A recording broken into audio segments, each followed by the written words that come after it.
പ്രതിപക്ഷ നേതാവായിരുന്ന V D സതീശന്റെ മുഖത്തേക്ക് ഇപ്പോഴത്തെ മുഖ്യമന്ത്രിയായ വി ഡി സതീശൻ ചെകിട്ട തടിക്കുന്ന രംഗം ഒന്ന് ആലോചിച്ച് നോക്കും. നല്ല രസമുണ്ടാവും അല്ലേ? അപ്പൊ അതിനുള്ള സാഹചര്യം വരുമോ ഇല്ലയെന്ന് നമുക്കൊന്ന് നോക്കാം. നമസ്കാരം, എല്ലാവർക്കും പുതിയൊരു വീഡിയോയിലേക്ക് സ്വാഗതം. നമ്മൾ വി ഡി സതീശനും ഇപ്പോഴത്തെ ചില പ്രഖ്യാപനങ്ങളും പ്രത്യേകിച്ച് വയോജനങ്ങൾക്കുള്ള ആ ഒരു സംരക്ഷണമൊക്കെ ഏറ്റെടുക്കാൻ പോവുകയാണല്ലോ. അപ്പോൾ അതൊക്കെ എന്താണെന്ന് നമുക്കൊന്ന് നോക്കാം. ബഹുമാനപ്പെട്ട മുഖ്യമന്ത്രി വി ഡി സതീശന്റെ തൊപ്പിയിൽ ഒരു പൊൻതൂവൽ കൂടി വരാൻ പോവുകയാണ്. അതെന്താണെന്നല്ലേ? അധികാരത്തിലേറി ആദ്യ നാൾ തന്നെ ആശാവർക്കർമാർക്കും അംഗൻവാടി ജീവനക്കാർക്കും സ്കൂൾ പാചക തൊഴിലാളികൾക്കും വേതനം വർദ്ധിപ്പിച്ചല്ലോ. അത് തന്നെ എത്ര അഭിനന്ദിച്ചാലും മതിയാകില്ല. മാത്രവുമല്ല, അദ്ദേഹം മറ്റൊരു വിസ്മയം കൂടി ഇന്നലെ കഴിഞ്ഞ ദിവസം പ്രഖ്യാപിച്ചു. അത് മറ്റൊന്നുമല്ല, സാമൂഹ്യ സുരക്ഷാ പെൻഷൻ ഒരു ഗഡു നൽകാൻ 10,070 കോടി രൂപ അനുവദിച്ചെന്നതാണ് ആ ഒരു രസകരമായ ഒരു പ്രഖ്യാപനം. അപ്പൊ അധികാരത്തിലേറി 3 ദിവസത്തിനകം ഇത്രയും വലിയ ആനുകൂല്യങ്ങൾ പ്രഖ്യാപിക്കാൻ കഴിഞ്ഞത് വി ഡി സതീശന്റെ ഭരണമികവിന് തെളിവാണ് അല്ലേ? എന്നാൽ ഈ പ്രഖ്യാപനം കൊണ്ട് ചെകിട്ട തടി കൊണ്ടത് എ കെ ആന്റണിയാണ്. എ കെ ആന്റണി എന്താ പറഞ്ഞത്? ഖജനാവ് കാലിയാണെന്നും സർക്കാർ പാപ്പരാണെന്നും പറഞ്ഞ ആന്റണിക്കുള്ള തിരിച്ചടിയാണിത്. ആന്റണി പറഞ്ഞിരുന്നു ഖജനാവ് കാലിയാണെന്ന്. ആന്റണിയുടെ പഴയ കാലത്തെ ഡയലോഗല്ലേ, ഖജനാവിൽ 10 പൈസ എടുക്കാനില്ല. അതാണ്, ഖജനാവിൽ ഒന്നുമില്ലെന്നും ട്രഷറിയിൽ പൂച്ച വെറ്റുകിടക്കുകയാണെന്നും മഞ്ചേശ്വരം മുതൽ പാറശാല വരെ നിരന്തരം നുണ പ്രഖ്യാപിച്ച് ജനങ്ങളെ പേടിപ്പെടുത്തിയ മുൻ പ്രതിപക്ഷ നേതാവിന്റെ മുഖത്തേറ്റ അടിയും കൂടിയാണ് മറ്റൊന്ന്. ആലോചിച്ചാൽ നല്ല രസമില്ലേ? ഇതൊന്നും ആലോചിച്ച് നോക്കൂ. ഞാൻ മുമ്പ് പറഞ്ഞ പോലെ മുൻ പ്രതിപക്ഷ നേതാവായ വി ഡി സതീശന്റെ ചെകിട്ടത്ത് ഇപ്പോഴത്തെ മുഖ്യമന്ത്രിയായ സതീശൻ അടിക്കുന്ന ആ ദൃശ്യം ഒന്ന് സങ്കല്പിച്ച് നോക്കുക. പ്രതിപക്ഷ നേതാവായിരുന്നപ്പോൾ അദ്ദേഹം പ്രസംഗിച്ച എല്ലാ നുണകളെയും ഈ ഒറ്റ ഉത്തരവിലൂടെ അദ്ദേഹം തന്നെ റദ്ദാക്കിയിരിക്കുന്ന അപൂർവ കാഴ്ചയും നാം കാണുന്നു ഇല്ലേ? അപ്പോ ട്രഷറിയിൽ പൂച്ച വറ്റുകിടക്കുകയായിരുന്നില്ല, മറിച്ച് അവിടെ ലക്ഷ്മി ദേവി കൂടിയിരിക്കുകയായിരുന്നു. അതുകൊണ്ടാണ് ഇത്രയും വലിയ പ്രഖ്യാപനങ്ങൾ തുടക്കത്തിൽ തന്നെ പ്രഖ്യാപിച്ചത്. എന്നിപ്പോൾ മനസ്സിലായില്ലേ? ട്രഷറിയിൽ ലക്ഷ്മി വാസത്തിന് അവസരമൊരുക്കിയ മുൻ ധനകാര്യമന്ത്രി ബാലഗോപാലിന്റെ അസാധാരണ ധനകാര്യ മാനേജ്മെന്റിന്റെ ആ മിടുക്കിനുണ്ടല്ലോ, അഭിനന്ദനങ്ങൾ.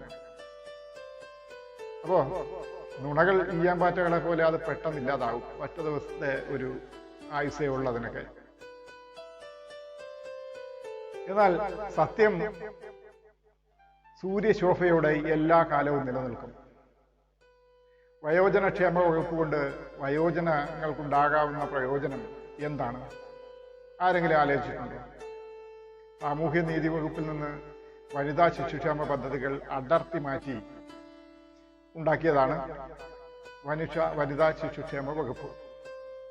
അങ്ങനെയാണ് 2 മന്ത്രിമാർ കഴിഞ്ഞ മന്ത്രിസഭയിൽ ഉണ്ടായത്. അവശിഷ്ട സാമൂഹ്യ നീതി വകുപ്പിൽ നിന്ന് വീണ്ടും വയോജനക്ഷേമ വകുപ്പ് രൂപീകരിച്ചാൽ സാമൂഹിക നീതി വകുപ്പ് വേണ്ടെന്ന് വെക്കുമോ? അല്ലേ? അതായത് മുൻപ് വനിതാ ശിശുക്ഷേമ വകുപ്പ് രൂപീകരിച്ചല്ലോ.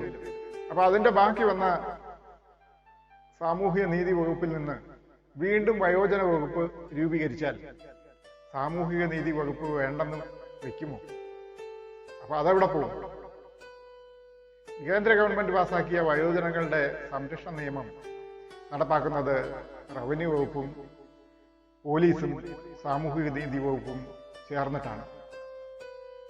പുതിയ വകുപ്പിന് കീഴിൽ റവന്യൂവും പോലീസും വരുമായിരിക്കും അല്ലേ? വരണം. ജെറിയാട്രിക് ചികിത്സയുമായി ബന്ധപ്പെട്ട കാര്യങ്ങൾ നടത്തുന്നത് ആരോഗ്യവകുപ്പാണ്.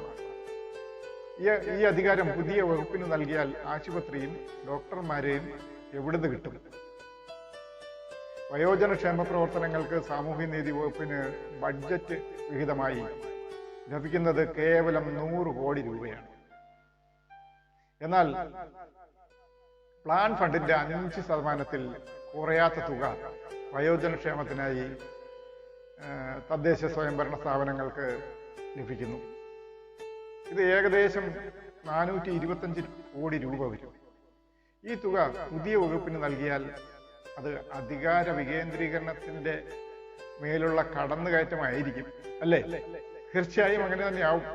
ഇത് ആസൂത്രണ ബോർഡോ തദ്ദേശ വകുപ്പോ അംഗീകരിക്കില്ല. ഈ സാഹചര്യത്തിലാണ് പുതിയ വയോജന വകുപ്പ് രൂപീകരിക്കാൻ തുടക്കമിടുന്നത്. ഒരു ചാവിളയാകാനാണ് സാധ്യത. പണ്ടാരോ പറഞ്ഞതുപോലെ കഴമ്പില്ലാത്ത വാഗ്ദാനം കഴമ്പില്ലാതെ നടപ്പാക്കുന്നു എന്ന് മാത്രം. അപ്പോൾ വയോജന വകുപ്പ് കൊണ്ട് വയോജനങ്ങൾക്ക് എന്തെങ്കിലും പ്രയോജനം ഉണ്ടാകുമോ ഇല്ലയോ എന്ന് നമുക്ക് ഇനി വേണം കണ്ടറിയാൻ. എന്തായാലും സാമൂഹ്യ പെൻഷനൊക്കെ 3000 രൂപ ആക്കിയിട്ടുണ്ട്. ആ 3000 രൂപ കിട്ടിത്തുടങ്ങട്ടെ. എത്ര നാളത്തേക്ക് ഉണ്ടാകും എന്ന് നമുക്ക് നോക്കാം. ദീർഘനാൾ ഉണ്ടായാൽ നമുക്ക് വീണ്ടും പ്രശംസിക്കാം നമ്മുടെ പുതിയ മുഖ്യമന്ത്രിയെ. അതുകൂടാതെ ഇപ്പോൾ മെയ് 15 മുതൽ ജൂൺ 15 മുതൽ നമ്മുടെ സ്ത്രീജനങ്ങൾക്ക് KSRTCയിൽ സൗജന്യ യാത്രയും പ്രഖ്യാപിച്ചിട്ടുണ്ട്. ഇതൊക്കെ ആസൂത്രിതമായി നടപ്പിലാക്കിയാൽ രാജ്യത്തിന് വലിയ നഷ്ടമില്ലാതെ പോകാം. പിന്നെ ഒരു കാര്യം പറയാനുള്ളത്, ഇപ്പോൾ കഴിഞ്ഞ ഒരാഴ്ചയ്ക്കും ഇടയായി 4ാം തവണയാണ് പെട്രോളിന്റെയും ഡീസലിന്റെയും വില കേന്ദ്ര സർക്കാർ വർദ്ധിപ്പിച്ചത്. അപ്പോൾ ഈ കേരളത്തിന്റെ അധിക സെസ്സും അധിക നികുതിയും എടുത്തു കളഞ്ഞാൽ ഈ പെട്രോൾ വിലയിൽ നിന്ന് ഒരു 2.5 രൂപയെങ്കിലും നമുക്ക് കുറച്ചു കിട്ടാൻ സാധ്യതയില്ലേ? അത് VD സതീശൻ പ്രതിപക്ഷ നേതാവായിരുന്ന സമയത്ത് LDF സർക്കാരിന്റെ സമയത്ത് കേന്ദ്ര സർക്കാർ പെട്രോളിന്റെയും ഡീസലിന്റെയും വില വർദ്ധിച്ചപ്പോൾ അവരുന്നയിച്ചതാണ്. അതായത് പ്രതിപക്ഷത്തിരുന്നു കൊണ്ട് UDF ഉന്നയിച്ചതാണ് ഈ കാര്യം.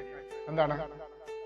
പെട്രോളിന്റെയും ഡീസലിന്റെയും മുകളിലുള്ള അധിക സെസ്സും അധിക ടാക്സും എടുത്തു മാറ്റിയാൽ ജനങ്ങൾക്ക് ഇപ്പോൾ ഉണ്ടായിക്കൊണ്ടിരിക്കുന്ന ആ ഒരു ഇന്ധന വില വർധനവിൽ നിന്നുള്ള ആ ഒരു മർദ്ദനം ഒഴിവാക്കാൻ സാധിക്കും എന്നുള്ളതാണ്.